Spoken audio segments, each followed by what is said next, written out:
Hey y'all, it is Colby R. Rice, and of course, I'm going to start off today just double and triple checking if my thing is actually working. So give me a sec. Oh, sorry, that is not what I wanted to test. Give me 1 second, team. And as we're settling in, go grab your coffee, tea, hot chocolate, sparkling water, wine. Perfect. Okay, let me mute this. Fantastic. I really do need to get a better camera because the way that I'm coming through on these lives looks wild crazy. Okay. And just FYI, I will be getting up in like a split second to get my iced coffee, which, as a reminder, if you're looking to make the most amazing homemade iced coffee ever in existence, you're going to want, in my opinion, you're going to want the Mr. Coffee uh, 4-in-1 Latte Luxe. Amazing. Now, whenever I talk about the Latte Luxe to anyone else, like the other coffee fans want to go into competition and show me their super amazing espresso makers, like respectfully, like, who cares? Because your espresso maker probably cannot make an amazing iced coffee. All right. So anyway, I say all that to say because in the course of this month, I've been telling you guys about the Cozy Creators giveaway. If you win the giveaway and you are a huge coffee fan, as a part of that 4-tier choose your own adventure situation that we got going on, I will include that 4-in-1 amazing coffee maker in the giveaway. So that's really all the only reason why I'm advertising it, not because I'm an affiliate, but I just love this coffee maker. Okay, so I actually want to start off today. Let's rewind for a second, because even though we are doing external conflict today, which is really fun and really exciting, I need to amend a thing, or a couple of things actually, about yesterday's live. And one major thing that I actually need to update you guys on is that I told you guys about Holly Lyle's create a plot clinic. No, sorry, excuse me. Well, she does have a create a plot clinic. She also has a create a character clinic, but she has her create a world clinic, create a culture clinic, and create a language clinic. And remember, I showed you guys online where to access her stuff on Amazon, but I did not realize that she herself has an actual online class infrastructure that, in my opinion, is a lot better to invest in, because, and I'm not an affiliate for this particular class structure, but I think that this class structure is a lot better because not only do you get the actual text, but you can automatically download the worksheets. And for the Create a World Clinic, she actually also has instructional videos, and you're just not going to be able to get that if you purchase through Amazon. So I'm going to actually show you guys kind of how to navigate that online space with her stuff today. And just give me 1 second. I'm going to share my screen with you guys. One thing about our dearly departed Holly Lau, who is amazing, and again, who really helped me to build a lot of the foundation, my skill foundation of how to be a writer. One thing Holly Lau is going to do is that she is going to write, and I mean like inundate you with like pages of text. So if you're not really the type of person to have to want to read through a page of text to understand what's going on, like, you're gonna have to either get used to it or like become a great skimmer. So I do want to like let you know that the one challenge that I do find with her text and her courses is that, like, she is truly a writer and she is going to write, and that includes her how-to instructions, her culture clinics when she's explaining things. Sometimes the text can feel a little bit overwhelming, but do not let that scare you, because the information there is so incredibly I was going to say viable, but so incredibly invaluable is what I meant to say. Okay, so enough of that. I'm going to share my screen and show you exactly how to access her class if you are interested. And the great thing about her classes, on top of everything that I just said, is that you have access to them forever. And hold on one second. Of course, leave it to me to lose my train of thought right in the middle of me hyping up another creator. Here we go. The great thing about her classes is that they're meaty, okay? They're super comprehensive, and her dashboard, once you get signed in and everything like that, is actually super navigable, okay? So this is what your dashboard will look like if you actually sign up with Holly's classes on her website. Oh, and here's the big thing that I wanted to mention about Holly Lau's writing classes is that she has made all of her invaluable knowledge available to you literally for $4 a class. I'm not really sure where on the internet in the world you're going to find all of this information that's invaluable for such an amazing price, but she clearly wanted her brain, her resources and everything to be accessible to everyone, regardless. So like if you wanted to invest in all 5 of her clinics, which include the texts, the worksheets, the videos, and everything like that, you're only really about to spend $20 total. I spent $32 because I bought them on Amazon first, and then I found her classes on her website, and then I bought them again. But that should actually just tell you how much I believe in Holly Lau and how much she has impacted me as a creator. Okay, so this is the dashboard. What you actually want to do is when you first log into her site or visit her site, which is hollyswritingclasses.com, again, you get the wall of text, right? And so the first thing you actually want to do, and she makes it clear very clear here, you have to actually create a profile first. Okay, she has like a whole like step-by-step, situation going on. I suggest before you even, let me just sign out so I can show you the true pathway. Before you even try to sign up for any of the classes, I think that it's best, and she also will tell you that it's best to create a profile first. All right. So to do that, you're going to, at her homepage, go to the top navigation bar, click sign in, right? And if you'll have 2 options. If you already have an account with her, which I made yesterday, after I explored things a little bit more, you just log in. If you don't, you're going to register your account, go to your email and confirm that this is your actual email address, and then you will sign in. Once you log in, that is where you can start navigating her website and finding courses. I've already added courses to my dashboard, as you can see, but she has a whole bunch more. So you'll go back to the top bar, click the writing courses. And as you can see, she has several writing courses for you to choose from. And all of them are self-contained on her website. So she has a collection of actual clinics where you do like a step-by-step creation of whatever she's trying to show you. The Create Your World Clinic is a step-by-step course, etc. And they tell you the number of lessons. She has the content and the concepts that she walks you through. And then she also has a lot of kind of self-help, motivation, you're great as a writer stuff going on as well, like that you can invest in. One of my favorites from her in that regard is called Mugging the Muse. And I really think that that's a great investment for you guys. It's just a really wonderful, practical pep talk that you can keep going back to forever.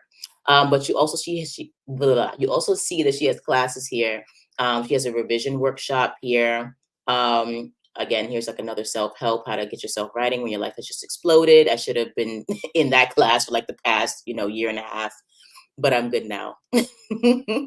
How to beat writer's block, how to find your writing discipline. Again, another motivation text. How to revise your novel. So this is another like application,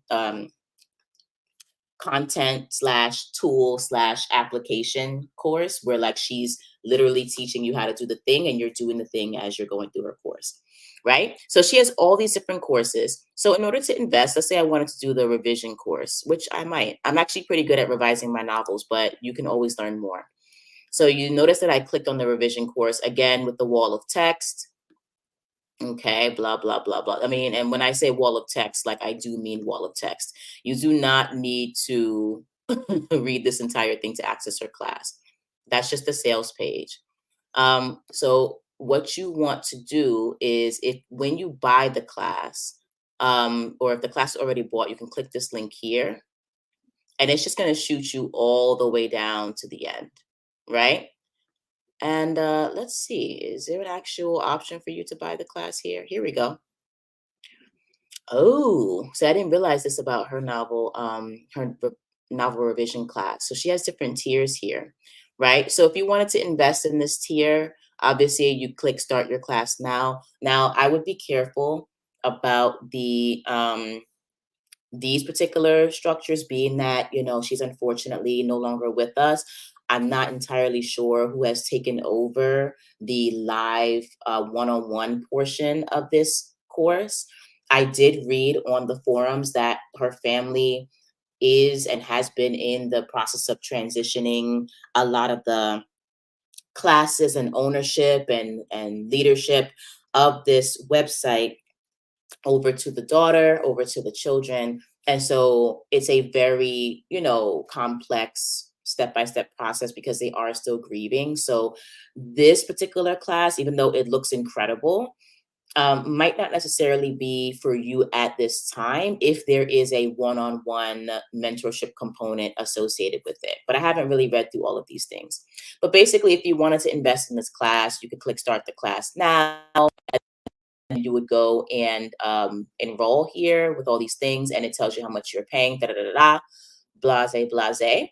And then if you're actually enrolled in the course, or when you're enrolled in the course, you could always then click over to your profile. Oh, excuse me, not your profile. Where is the, oh, here we go. Yeah, your profile, and then click on courses, and boom, your courses are there. All right. It'll also show up in your other dashboard, which I guess you can get to by here by clicking on dashboard in that top right corner, and then you're there. Okay. All right. So sorry if I'm fumbling and stumbling a little bit today, y'all. I haven't had my coffee yet. So I just wanted to float that correction to the top. Do not go to Amazon to buy Holly Lau stuff. Go to her website, because it is still up and working. It still is something that you can invest in. And this is something that I fully believe in, that you should invest in directly with her. Okay, I'm going to actually pause for a second, put myself on mute, and go get my coffee so I can like actually, you know, be on point today. So give me about 3 to 5 minutes, and then we will start the lesson of the day.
Wow, that was actually like perfect timing.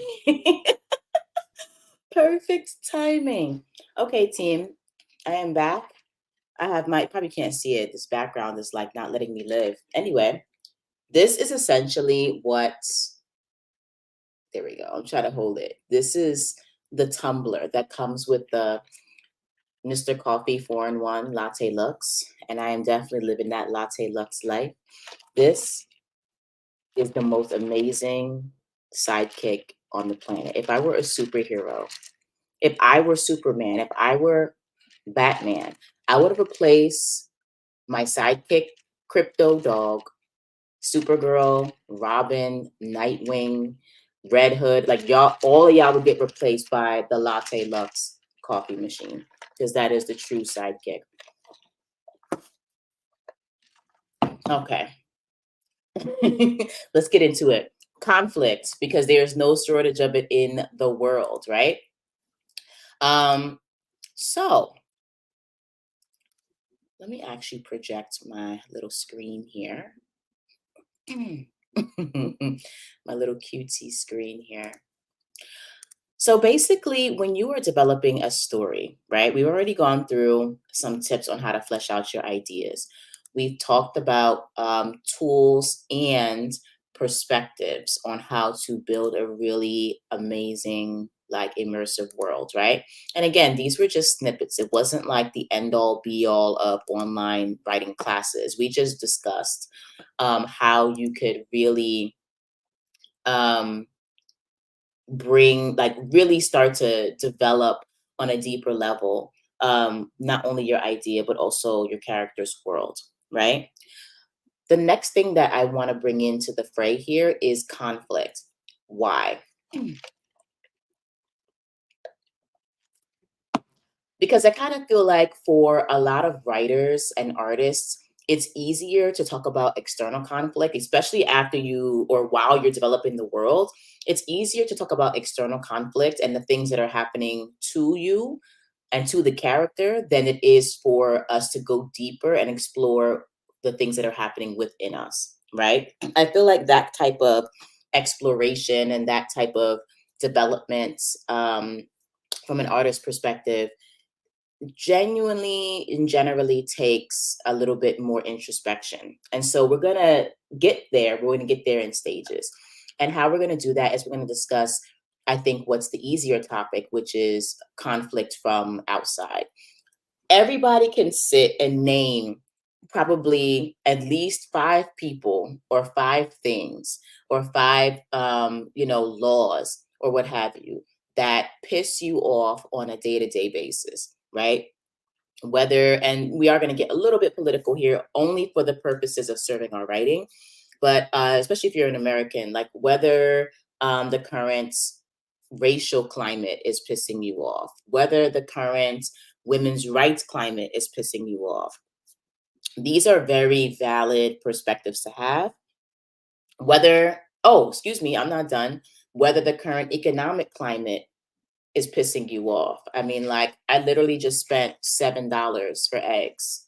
Like, I literally want to go out and buy like 3 chickens at this point because I feel like getting chickens and putting them in the yard that's right next to me is going to be a lot cheaper for me, in terms of getting eggs than me having to go and buy $7 worth of eggs every single week. I eat a lot of eggs. So whether inflation's making you upset or, even like if you get a little bit more micro social, a family member is pissing you off, a relationship or friendship, somebody at work who is getting under your skin. It is so easy for us to point at everything else around us and basically say, this is why I don't like you, that, it's them, that thing over there, right? So that's where we're going to start. And in general, and I actually prepared my notes ahead of time. Yay to me. All right. There are several different types of external conflict, but let's just be very clear and anchor down the definition, or really Colby's definition of external conflict. All right. External conflict is any beef, drama, static, or problems between your main character and an outside force. So again, You're pissed off at the political climate. You're pissed off at the fact that the store around the corner is gouging you for money, where if you walk 2 miles down the road, you can find things cheaper. Okay. There is very much giving, not a part of the community. I'm bringing up actual situations that I'm going through in my life. um if somebody in your life, like, you're having conflict with that individual person, right?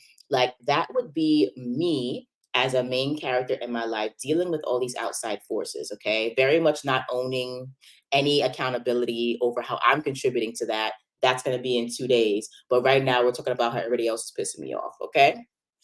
And in my life as a main character, in your life as a main character, you are going to experience, loosely and generally, one or more of these 7 types of external conflict. You have the man versus self, man versus man versus nature, man versus technology, man versus the supernatural, man versus society, and then man versus fate, right?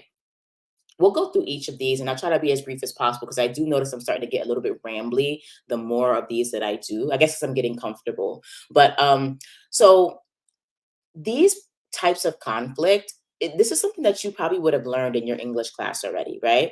But we're gonna actually go back to these oldies but goodies, because when it comes to sitting down and writing, like, say, a sci-fi novel, I think a lot of people don't really think, in my opinion, constructively about the types of external conflict that they could, in fact, take advantage of, but just don't, right? Like, it's easy to talk about, this buff, brolic space marine who's going up against this alien force that's trying to invade, a dystopian post-apocalyptic Earth, right? That's really cool. That's awesome. That's sexy. It's something that, like, sells a lot of novels and movies and TV shows. We love it. We love to see it, right? But in recent years, and when I say recent, I mean like the past decade, decade and a half, like, we actually have seen a big, massive shift in the types of stories that people want to read, watch, and absorb, right? It's not just a superficial man versus uh, adversary, right? We want to see different types of conflict. We want to see subplots. We want to see, many of us love to see underdog stories. Many of us like to see how this character deals with this type of conflict over here and succeeds, but completely fails at dealing with this conflict over here, right? So I think it's a great exercise to remind yourself of the 7 types of external conflict, and then to do a little exercise on how you can flesh out the external conflict in your story. Now, I will say this, and this might actually be an oversight on my end. Mm, Sorry, I took a little coffee sip break for those of you who are just listening. The man versus self is not quite the external conflict, but we're going to just put it here anyway. Okay. Because sometimes how you face yourself manifests in the external. And we'll get into that when I bring in our professional of the day, of course, through her books. And you know what I'm noticing? Like, low key, kudos to me. A lot of the writing pros that I really hold up in high esteem are women.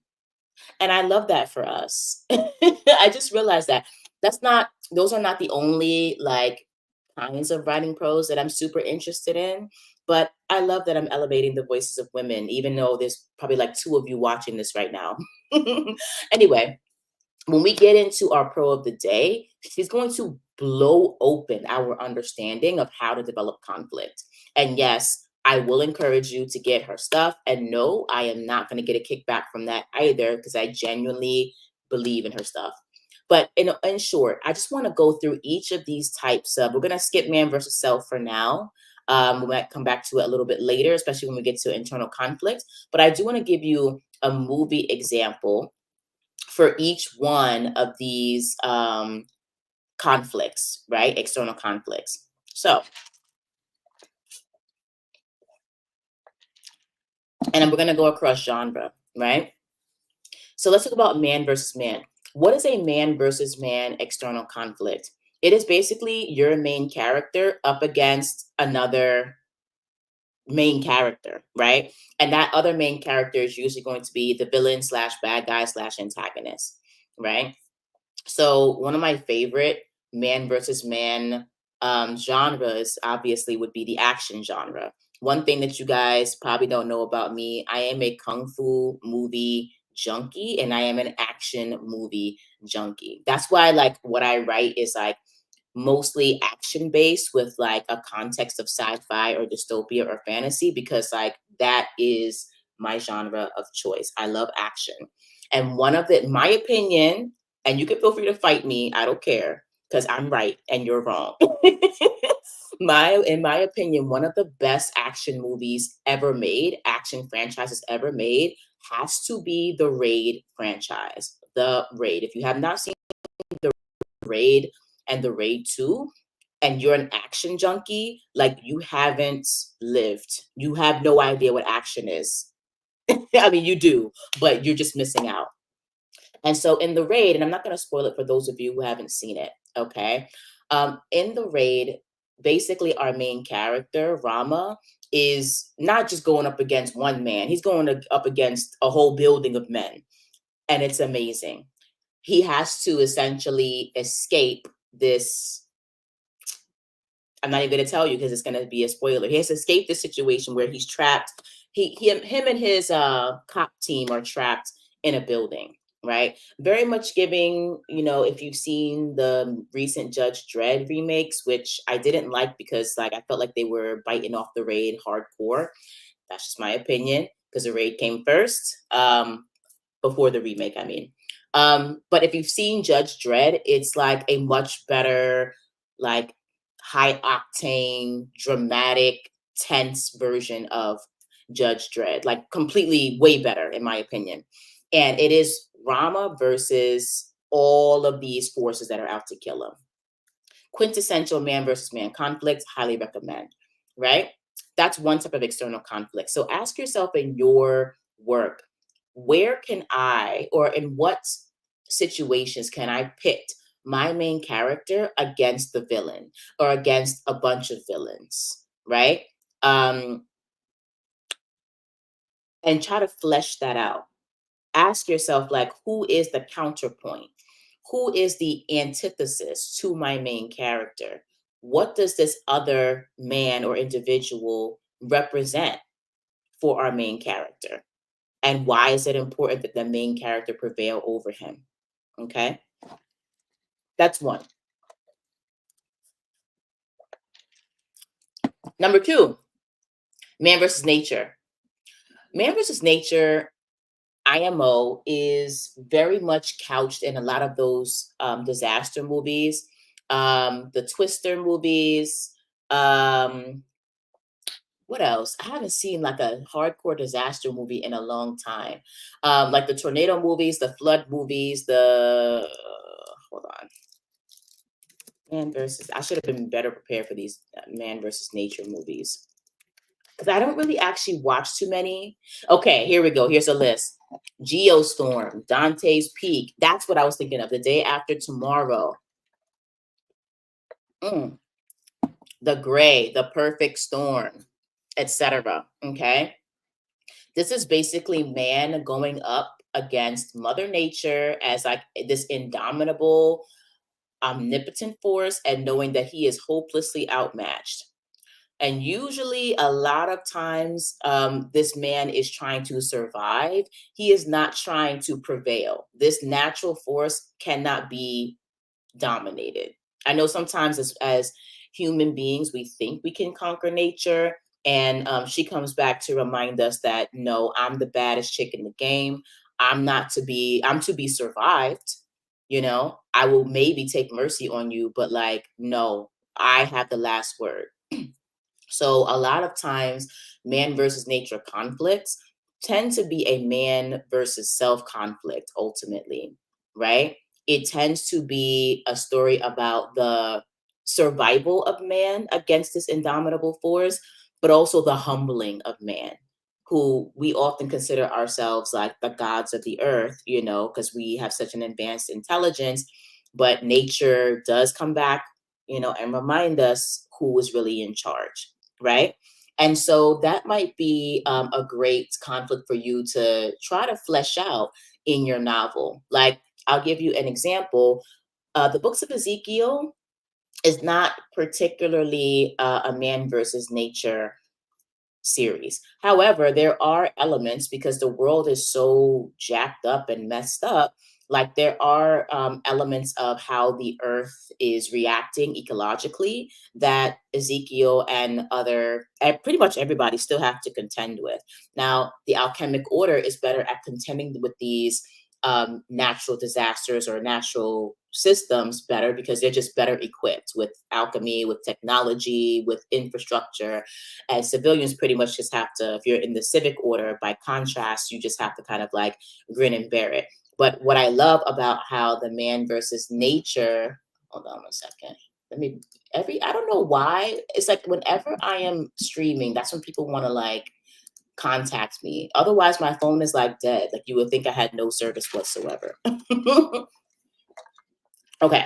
Now, the interesting thing about man versus nature, and I'm not patting myself on the back for what I'm doing, but what's interesting and kind of emerges out of my story is that the natural ecological threats kind of bring out different skills in the two opposing groups, right? So Azures are a lot better at, like, I guess, being proactive and shielding themselves. So proactivity is like a strong trait of theirs, but they're not really great with the reactive portion. Like, if something hits them by surprise, like, they're done off.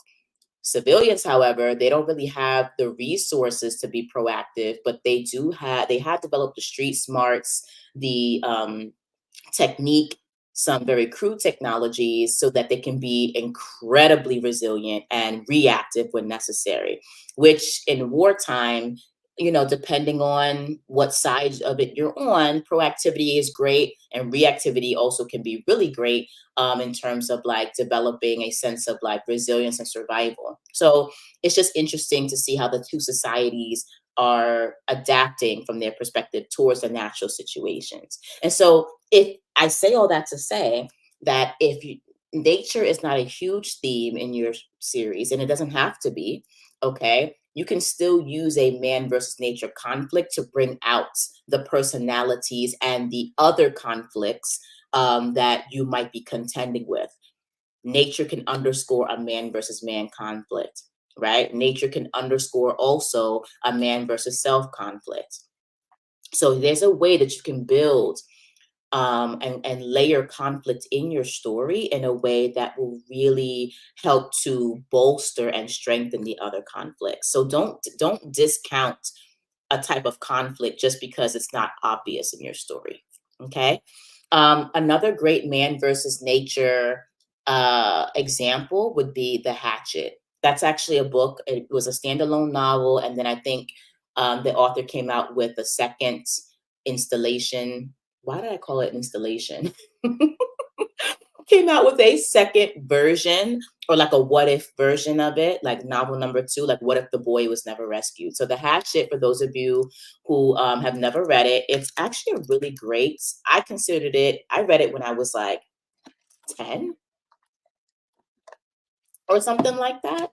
I don't remember, but it was wild good.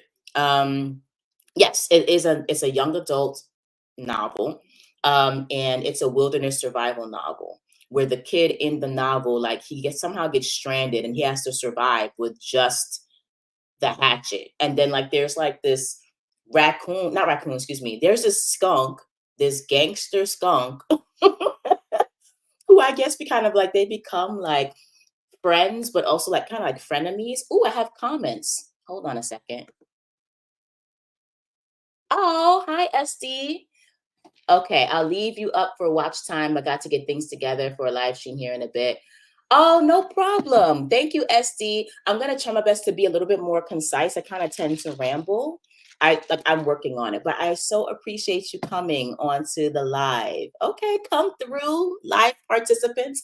Okay, so in the hatchet, the boy has a hatchet. He's going through all the seasons, and then there's this like gangster skunk who comes And like he realized that the boy is like good at getting food, and I guess the skunk just decided they wanted to like be a soft life skunk, and they just wanted to be provided for, and they didn't want to have to forage for their own food. So the skunk would come and hold the boy hostage by like turning around and basically like lifting its tail, like threatening to skunk him, threatening to spray him with like the stink juice or whatever. And then the boy would have to throw the skunk food in order for the skunk not to skunk him. It was very, it was very ghetto. Like when I was reading this, I was just like, this skunk is a highwayman. Like this is crazy. But that is actually a really excellent example of a man versus nature story. And if you haven't read it, read it. If your kids haven't read it, read it. It's so good, and it's very like family friendly, and it's very entertaining. And then I think, like I said before, he came out with another novel after. I did not read the second version of it, but it's very good. Anyway, okay, moving forward, man versus tech, right? So if you are a sci-fi novelist, if you don't have a man versus tech aspect or component, or at least like a mention, are you really writing sci-fi? I don't know. I'm not sure. And this is me not judging. I'm not judging. I'm not telling you what you have to do. But this is a situation where like you might want to stick a little bit more to convention than not. But when I say stick to convention, it doesn't mean just take any tech story and just implement it into your story. But like if you're doing like a space opera, for example, clearly you're going to have some people in space, and there going to be some technological advancements that you will have to, you know what I'm saying, hark to at the least. Now, there is a difference between super hard sci-fi, where like the tech and how it works and scientific theory and quantum physics are basically like the main characters, the prima donnas of the show, and or the prima donnas of the book, and you kind of have to know your stuff in order for it to be believable. And that's cool. I don't personally lean so much into hard sci-fi because I don't feel like I want to be lectured to respectfully. I care more about character conflict, but that is an extreme, or the most extreme, excuse me, version of the man versus tech conflict, right? But you don't have to do hard sci-fi in order to have a man versus tech conflict. You can do something as simple as Terminator, right? Terminator, again, because I'm a old school sci-fi action junkie, the Terminator franchise, one of the best franchises. Now, I will say this, Terminator and Terminator 2, to me, are standouts of the franchise. We could fight about the other ones if you like. Haven't really liked any of the spin-offs or other sequels thus far, but I'm still hopeful, right? That is a great example of man versus tech. It can be a tech that has gone out of control. In that situation, there are AI and robots that have taken over. Same thing with the Matrix. The robots have taken over, and they are actually your direct adversaries. But you can also have a softer, more philosophical discussion around the man versus technology conflict, right? It's not always man with gun, evil robot with bigger guns, right? It doesn't have to be that way. There are a lot of man versus technology conflicts that ask questions about humanity and ask questions about vulnerability, right? So some movies that come to mind when I think about man versus tech is like the movie Mother. If you haven't seen that movie, and actually I'm gonna put it on the screen here. Mother, Netflix. It was an excellent, no, not The Mother with Jennifer Lopez. Sorry, excuse me. Mother, Netflix, robot. Sorry, it's called I Am Mother. Okay, it's called I Am Mother. And I'm going to actually share my screen to show you guys these examples. So give me a second. Presents, share screen. I Am Mother. Here we go. Can you share? There we go. This is a great example of a man versus tech situation. And let me see, I want to be able to summarize the premise without giving away what happens. Basically, mankind, for the most part, has been eliminated, but there is a child, right? That there's a child that, hold on one second. Can you close my door? Thank you. People are mad nosy. There is a baby that this robot has taken under her wing, right? And the baby is raised in complete isolation with this robot that essentially has like learned to be a mother. So it's very interesting. It is a very good movie. I think it's phenomenal. And I think that you should definitely check it out. It definitely asked a lot of questions about humanity. Who is more human? This human being, this robot? Can a robot teach a human being how to be a human? Can a human teach a robot how to be more human? There are a lot of questions that come into play. Another movie that talks about the softer side of man versus tech is Her, right? And so basically, this is considered to be like a sci-fi kind of rom-com drama. But Her asks the question also about humanity, right? And about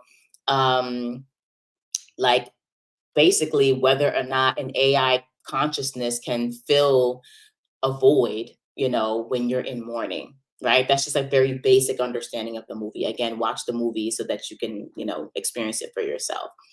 Another man versus technology, the softer side of technology, shockingly to many of you, would be, in my opinion, iRobot, right? And this is not to say that there aren't some clear man versus tech conflict like that in terms of like man with gun versus tech with gun, tech with bigger gun. That is definitely a strong, hard conflict.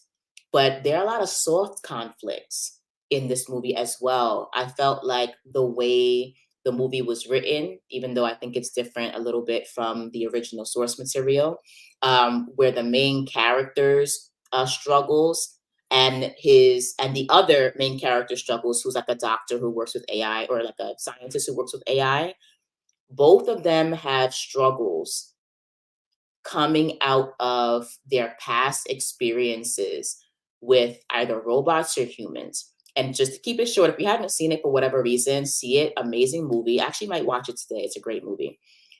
Will Smith's main character has had a very traumatic experience with a robot, an actual like AI robot in the past.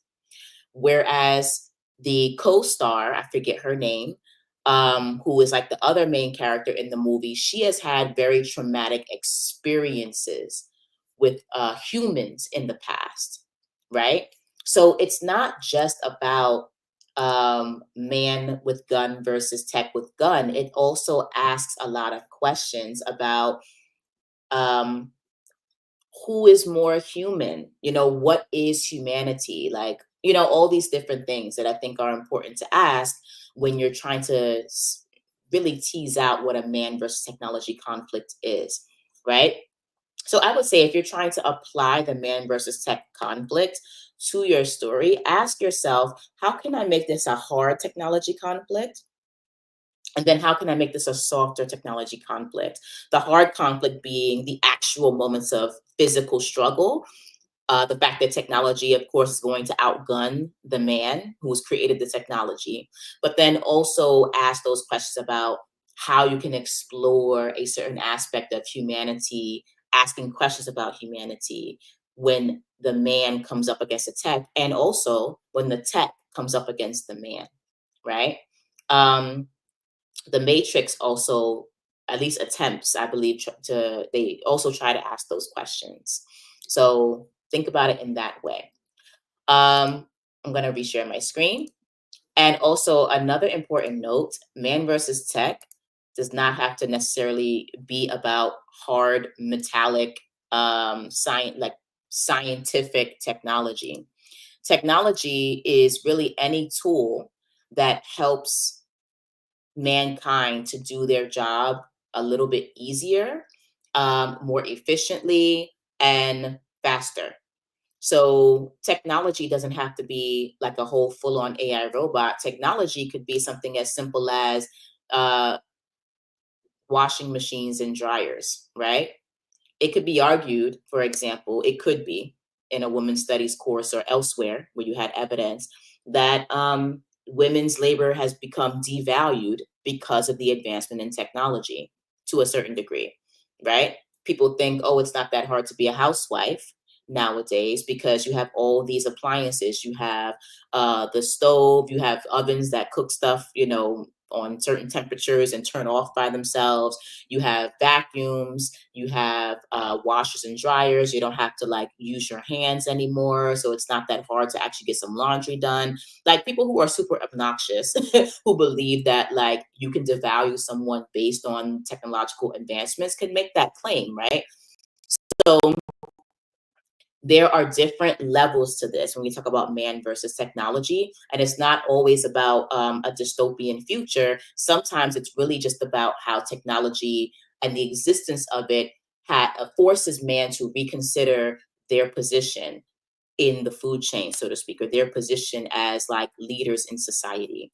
We're having a big issue with that, as I mentioned yesterday and the day before, with authors and authors, writers, artists, and stuff like that, with the advent of more AI technology. That's a whole conversation unto itself. So think of technology in that way as well. It's very nuanced. Okay, man versus the supernatural. Let's get to that. I think we'll actually finish this before. Yeah, okay, then we can write for an hour. Love it. Man versus the supernatural. What is that about? Anything that does not occur in the natural world or the technological world, meaning if it's not a man versus nature conflict, like that comes out of like natural nature, floods, tornadoes, storms, the sun burning up the earth, things of that nature. And if it doesn't come out of a man versus technology perspective, and it seems to be a type of conflict that man cannot see, hear, feel, touch, or like, kind of engage in the typical sense, would usually count as a man versus supernatural phenomenon, right? If it has to do with like ghosts, vampires, zombies to a certain extent, though that could also be attributed to technology, depending on how tightly intertwined the science is with the zombie apocalypse. So man, ghosts, vampires, zombies, paranormal activity, anything of that nature. Oh, aliens too. Although again, aliens and technology can also be intertwined. Aliens, anything of that nature, monsters, creatures, all of those things count as a supernatural. Okay. I love this type of conflict. Obviously, if you work in fantasy or urban fantasy, or if you love like space opera or alien invasion or what have you, like the supernatural conflict is going to be there. The supernatural conflict, one of the, I think, key components of creating an amazing supernatural conflict is that, in my opinion, man must be hopelessly outmatched, right? In my opinion. If he's not hopelessly outmatched, I don't really see much tension there, but I do see a lot of room for comedy, right? So, like, I think about, for example, like a sci-fi comedy, classic sci-fi comedy, Ghostbusters, right? Like it's pretty much accepted, at least in the world of the Ghostbusters, that like these ghosts exist. You got Slimer, you got all these other ghosts, and they have like technology to help capture the ghosts, right? We love to see it. Um, at no point in the Ghostbusters movie or movies, I'm talking about the old school movies. I haven't seen the newer remakes. I never really felt that the world was like in genuine peril personally. I never felt as though the Ghostbusters themselves were like hopelessly outmatched. They were outmatched, but like not hopelessly. And you knew that there was going to be, some happy comedic sort of ending to it. All right. It's a really, I would say that is kind of like the softest type of supernatural conflict you can have in a sci fi environment. Anything from like above that and beyond, I would consider more of like a hardcore conflict. You can feel free to fight me in the comments. Feel free to disagree. I have no problem with that. But I would say that this is a prime example of supernatural on a comedic extreme. For the more tense, I would say intense extreme, you're looking at things like the poltergeist, you're looking at things like the grudge. I'm trying to think of, are these really sci-fi and fantasy? I guess it's more in horror, right? Any sort of thing that's in the horror genre, I would consider to be like man versus the supernatural. Usually, in resolving these conflicts, man has to find a very narrow loophole and like jump through it, you know? Um, and as we're talking about horror, that is also another like field or genre that I'm super, super into, specifically when it comes to survival horror. I love me some survival horror. I think actually probably one of the best, maybe not the best, but certainly one of the best survival horror movies ever made is 28 Days Later, hands down, hands down. And I would consider that to be man versus the supernatural, but also like man versus technology or man versus nature. It's kind of like a combination because like the runner zombies or whatever, like I think they're infected by the rage virus. So it's a viral outbreak, which is created in a lab. So I don't know. I guess like it kind of rides the line, but it certainly, I would say, asks some very important questions about humanity versus things that they don't understand and they can't control. And again, a lot of times, much like man versus nature, it forces man to look back in on themselves, right? 28 Days Later does the multi-level conflict very extremely well. All right. They have man versus man. They have man versus the supernatural, technology, and nature. They have man versus self. And to a certain degree, they have man versus society. And I would say the man versus society twist is probably the most impactful, poignant twist I have seen in a survival horror movie franchise. So would say that that's one of the best survival horror slash supernatural movies ever made, in my opinion, hands down. Feel free to fight me in the comments. Okay. Um, and so when you're building your man versus supernatural, again, I think it's more compelling to have the supernatural be like super strong and to hopelessly outmatch the man's ability. But don't forget to build in that tiny little loophole that if the man takes it, if he's able to take it, able to achieve getting through it, he can win. Unfortunately, though, in the man versus the supernatural franchise or trope, a lot of times evil is only defeated temporarily and it endures. Sometimes, in a lot of cases, even evil actually wins. So I love the supernatural for that reason because ultimately, what the message is that you cannot control what is not only natural and kind of emerges from nature, but emerges from a part of nature that we can never hope to understand. We're playing 3D chess, Supernatural's playing 4D and 5D chess. Okay. All right. Last two, man versus society.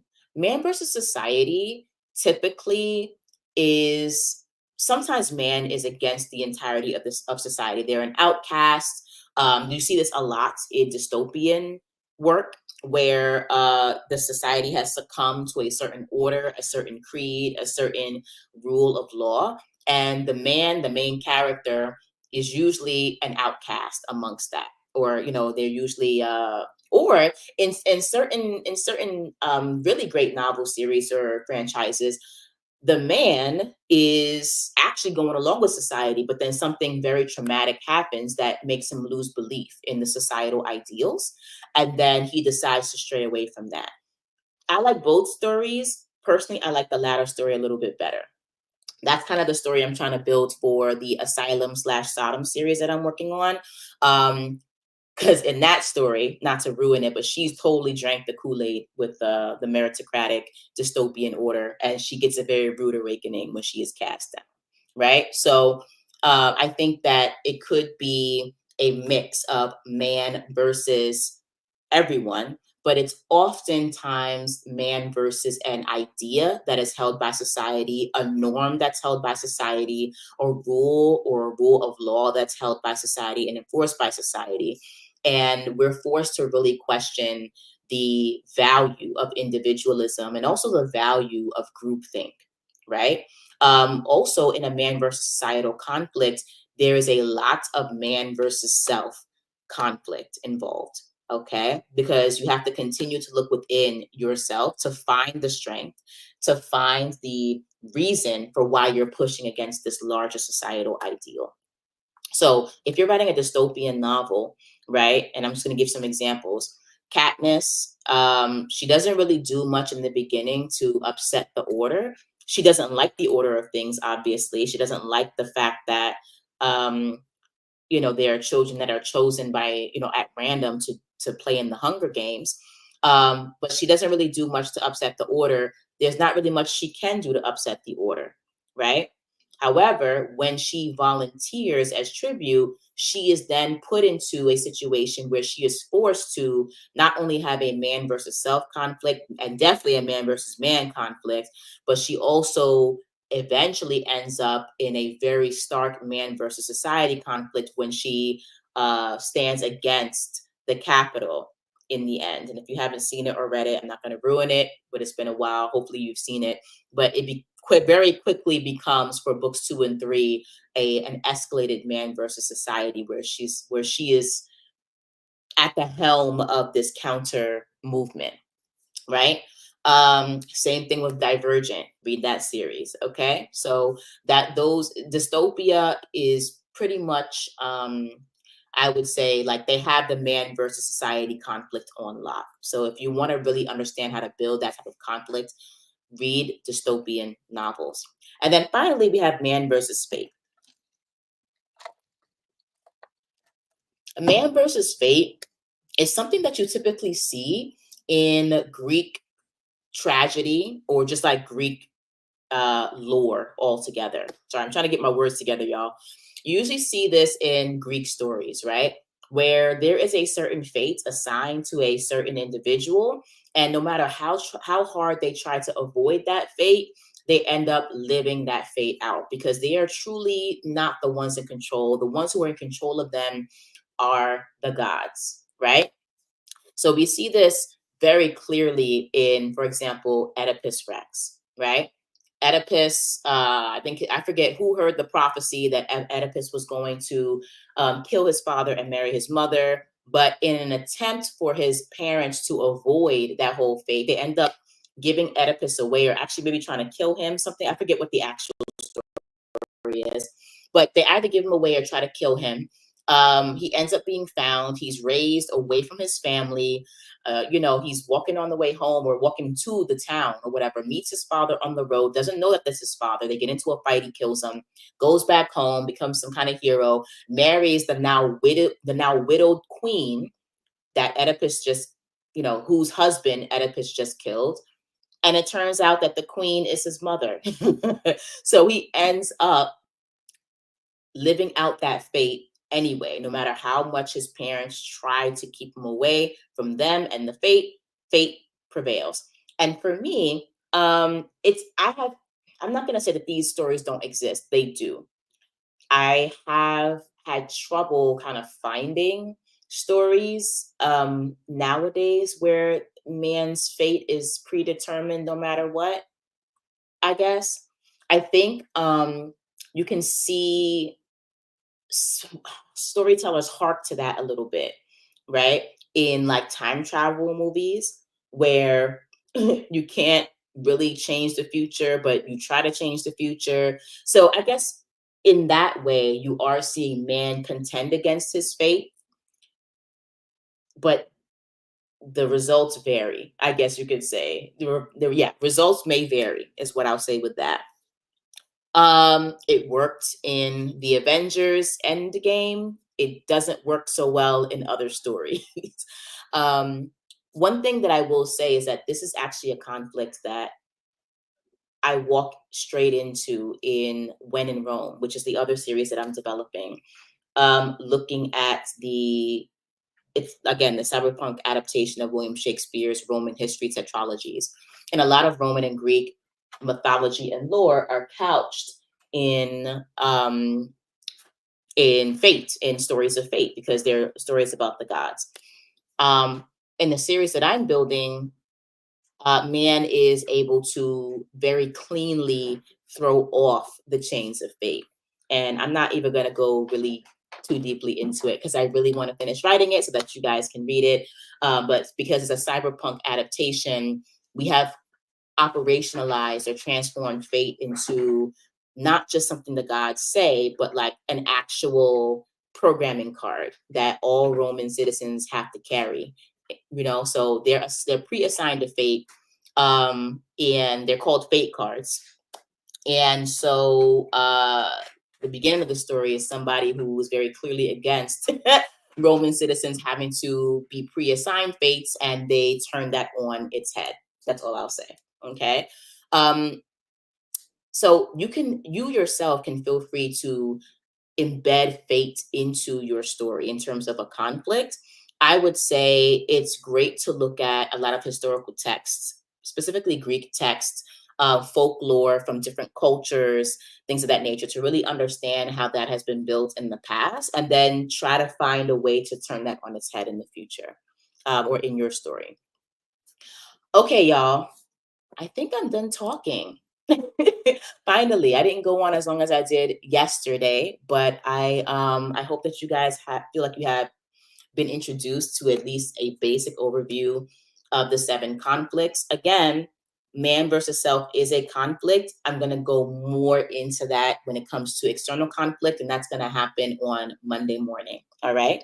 In the meantime, let us talk about the perks of you being a part of this write-in, and then we're going to write. I'm having such trouble getting my words together today, y'all. I need to get some more rest. I'm going to give you guys your writing prompts in a second. But before I do, okay, I want to introduce you to, oh, no. I am so wrong. Actually, let's go back. I'm so sorry. Give me another 10 minutes. Because I did not introduce you to our pro of the day. But it'll take just a second, but I do really want to introduce you to her. Her name is the fantastic, nearly immortal Jen Grisanti, right? Okay. And to say that she's a master of conflict would be a serious, horrific exercise in understatement. I know that sounds like, very kiss ass, but I don't care because it's just the truth. I'm going to share with you the book and the courses that I took from her that literally changed my life as a writer. And you get to decide if you want to invest. I highly, highly encourage you to invest in this book. And if you are interested and convinced that she knows what she's talking about, she does. I would then ask that you consider enrolling in her course.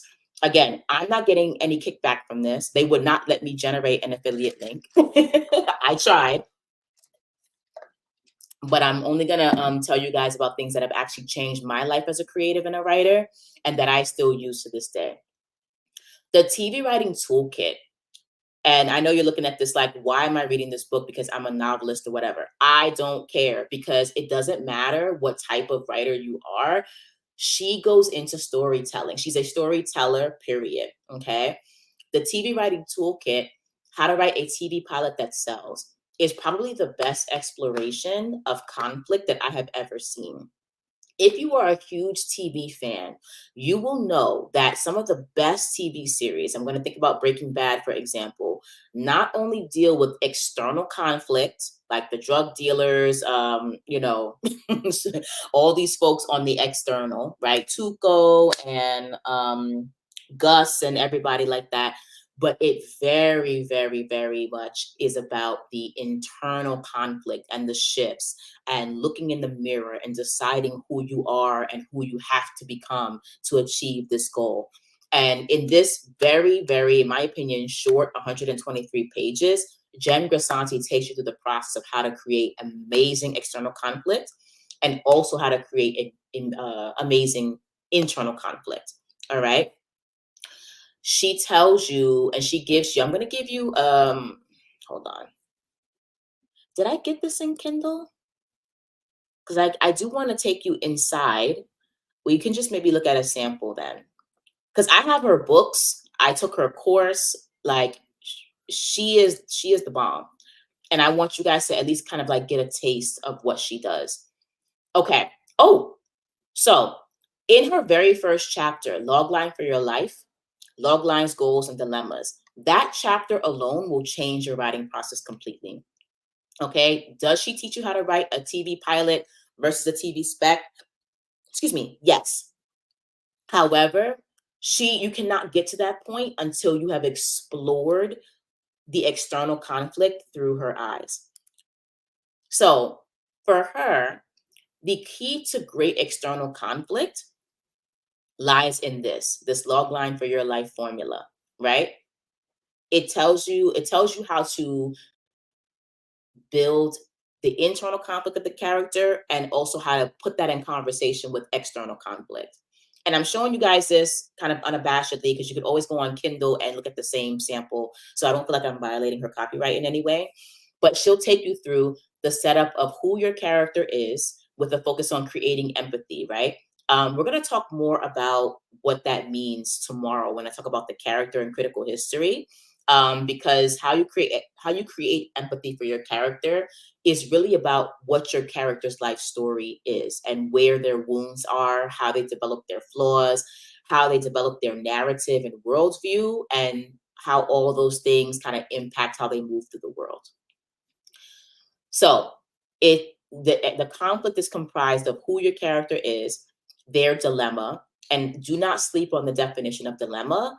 The way that she takes you through creating a dilemma, I think, is probably one of the best ways to set up a character conflict for the external and internal. The action, basically, what does the character do to address the external conflict? What is their goal in addressing the external conflict? Like, what are they trying to accomplish?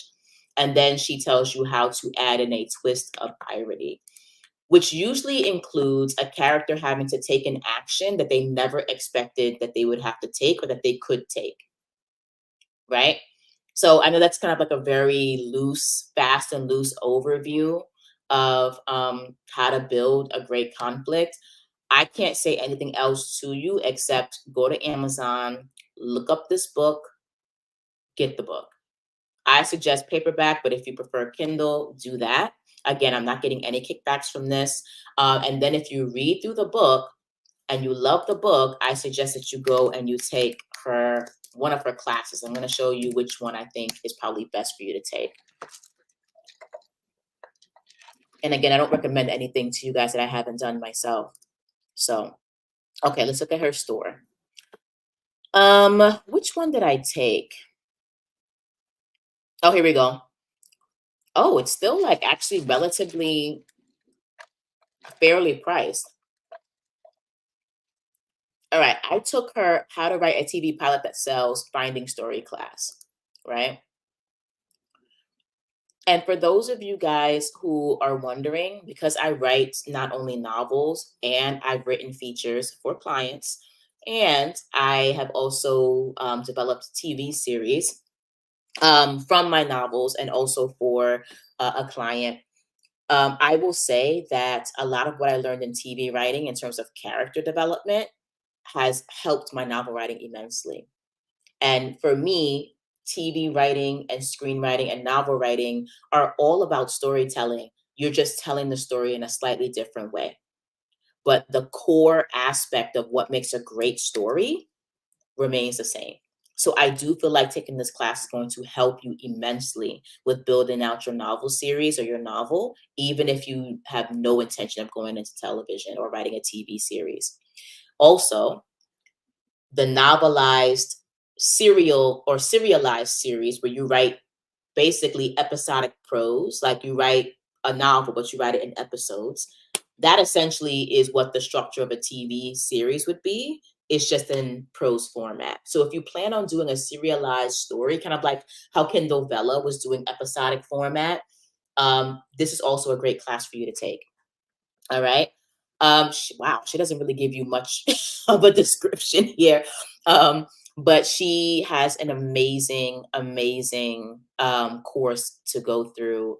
And upon going through this course, listening to her videos, taking notes, reading through her breakdowns of great stories with great character, great external conflict, I reverse engineered a workbook. I call it the Finding Story Workbook, like by Jen Grisanti. She didn't put it together. I created a workbook. I cannot give it to you guys, obviously, because that's a violation of like her personal copyright. And I developed it for personal use. I wish if I were licensed and like, she was like, hey, Colby, come and like develop a workbook for this class and I'll give you a percentage. Then I would be selling it to you guys. But like, I can't because it's not mine. It's essentially her IP, but I just made it more digestible so that when I'm developing my own future novel series, I'm using that template. I suggest you go into this Finding Story class and you do something similar. Okay. I know it's a little pricey for some of you. It's $197. Again, I'm not getting any kickbacks from this, but it was worth it in the investment of me becoming a long-term storyteller. All right. So definitely invest in Jen Grisanti's Finding Story class. I think it will revolutionize your writing. All right. Having said that, I've talked for way too long. I think that I want to just remind you very quickly about the things that you can get today because Colby's Cozy Cafe is officially open. And I want to just remind you guys that we do have some amazing things on offer. So we have not one, not two, but 3 total book grabs going on, right? And actually, if you look at on the screen, you'll notice that all 3 of these book grabs are 1,000% free. We have a promo for sci-fi and fantasy novels that, you can curl up with. Any one of these is, I would say, fantastic for you to grab. Mine here is called The Camille. That's a standalone novella. I really like it. I'm really proud of it. And it's the first episode in an episodic novella series. There's also some delightful sci-fi romance here. And then there's also like fantasy, vampire, assassin romance, and YA fantasies, like a whole collection of different books that you can download. We also have dystopian fantasy and dystopian future books, which are available until the end of the month that you can download. And then one of my favorite promos here is the Sympathy for the Villain promo. So if you're really into interesting bad guys and fantasy and sci-fi, check that out. We also have the 2 giveaways that are still open.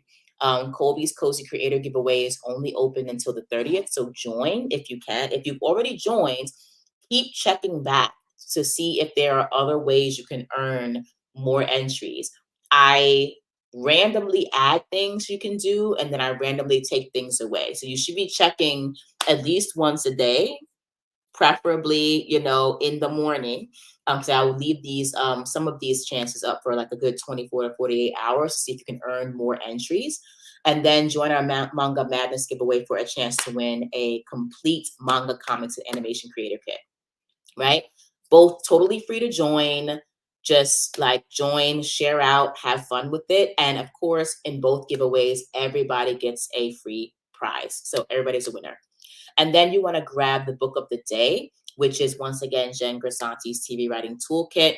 When it comes to developing conflict, this is an essential book that I think that you should definitely grab. Okay. And all the links to all of this deliciousness is in the description below. All right, let's talk about your conflict. We have genre-specific writing prompts for today. We have one for each genre: sci-fi, action, dystopian, fantasy romance. Y'all can read, so I'm not going to read them to you, but based on what we learned today about developing external conflict, you can look at your prompt and do a little bit of free writing and then get into the actual writing of your work. All right. I'm also going to be here writing. I'm going to take a quick break, like a 5-minute break, and then I'll be right back and we'll be writing together. Okay. And of course, if you want to reach out to me in the comments, feel free to. I will be responding, but I'll also be here writing. All right. Let me get the music going.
Team, we're winding down to the 10-minute mark to get to the end of our writing session. I'm getting a lot done today. Super excited about how this scene is coming out. I hope you're getting a lot done too.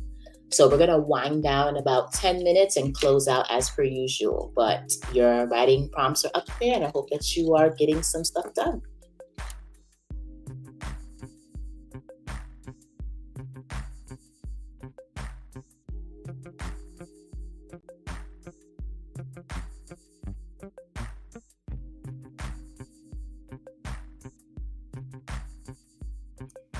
Hey booze, I just looked at my Instagram and I see like a lot of my friends have joined.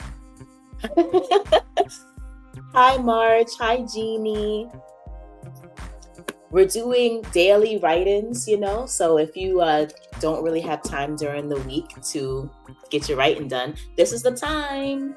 Yeah, and you guys should definitely join the giveaways that I have going on because I have some great prizes coming through. But thank you, friends.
Okay, I definitely tried to do like a cute little fade out.